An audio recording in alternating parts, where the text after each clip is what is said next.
Hello, Miss Laurie. Yes po. Sa kamusta? Kumbaga, sa dinami-dami ng pwedeng manalo, ikaw yung nanalo ng Tesla. Yun nga, kasabi ko lang kanina, hanggang ngayon hindi pa siya nagsisink in sa akin. So, syempre, sa dinami-dami ng nanalo, ay na pa-pre-order, ako pa yung nabunod na 10 lang naman yung in-order ko. 10 lang. Yes. Ibig sabihin, parang reseller ka. Hindi po. Para Company purposes ko. Nung tinawagan ka, ano yung naging reaction mo? Yun, nashock talaga ako kasi kala ko talaga scam. Kasi uso ang scam eh. Yes, of Kahit saan, di ba? So, sabi ko, okay po, sige po. Pero syempre, nangihingi ako ng confirmation na legit siya. Kaya sabi ko, mag-send ng email kung talagang legit.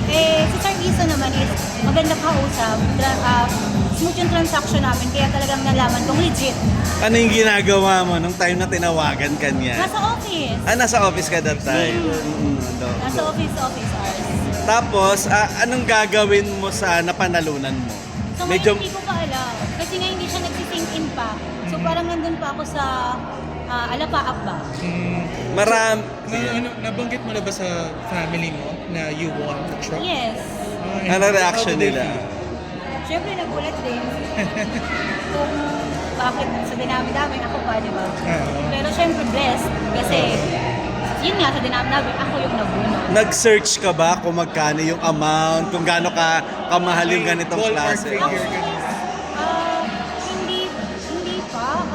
Hindi ko kasi talaga siya inintindi. Kasi nga syempre busy, tapos nagkasakit kasi ako. Actually, lalabas ko lang ng ospital. Talaga? Kaya medyo Masama pa yung pakaramdam mo na yan. hindi ako ganun hindi ko mabigay yung talagang feeling ko. Kasi inaalalayan ko yung sarili ko. Sa mahal ng gasolina ngayon, gagamitin mo ba personally itong Tesla? Hindi ko wala pa akong idea. Okay. But right now, anong parang message mo sa mga tao na parang sometimes, di ba, they don't believe that these things happen. And sa'yo nangyari personally. Always trust God.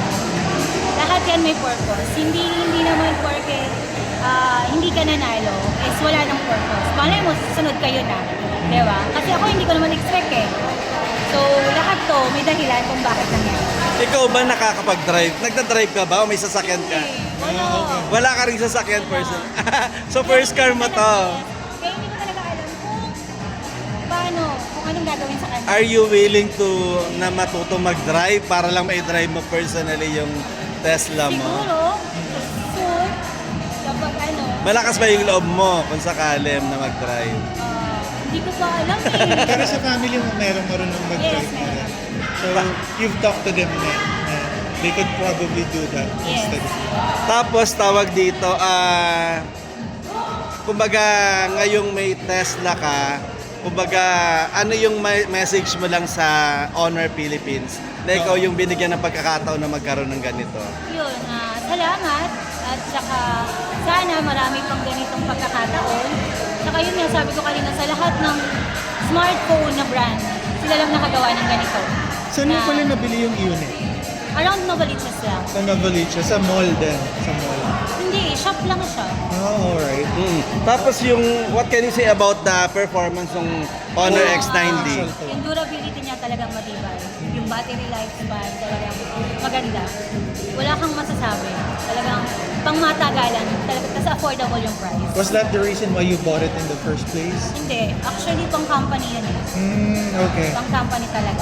Tapos itong Honor X9 nung launching niya, pinasagasa sa Cybertruck. Pinampas sa Cybertruck. Oo, ikaw ba tatry mo rin 'yon kasi may sarili kang Tesla? Hindi ko alam. Para lang mapatunayan mo, matibay talaga ang kasi yung tibay ng Tesla yung Honor, parang Hirap ganun. sagutin. Parang hindi dapat gawin. Pero ikaw ba nalaglagan ka na ng phone? Napasagad ka na ng Oo, phone? pero ibang brand. Pero si Honor kasi, kahit malaglag siya, hindi siya ganun kabilis or hindi siya nababasag talaga. Talagang magiging panatag yung loob mo na hindi siya agad palitan. Kasi di ba yung ibang brand, once na nabasag, lalo na pag walang tempered blast, di ba, pag nabasag siya, ay kailangan mapalitan na. Kasi pag pinalitan mo siya ng, parang i-replace mo yung LCD niya, hindi na siya ganun kaganda. Hindi ka tulad ni Honor, bumagsak man siya, mabasak man siya, hindi siya nababasag talaga. Last na lang sa akin, kumbaga, yung company nyo ba talagang honor user na talaga or parang first time to No, use? Honor user talaga. From the beginning. Yes. Kasi tested na yan yung honor. Okay, last na lang ano yung message mo? So to all the na gustong umaasa rin na sana maging katulad ng manalo and sa Honor Philippines. Don't lose hope. Yan lang. Alright. Thank Thank you you. so much. Thank you.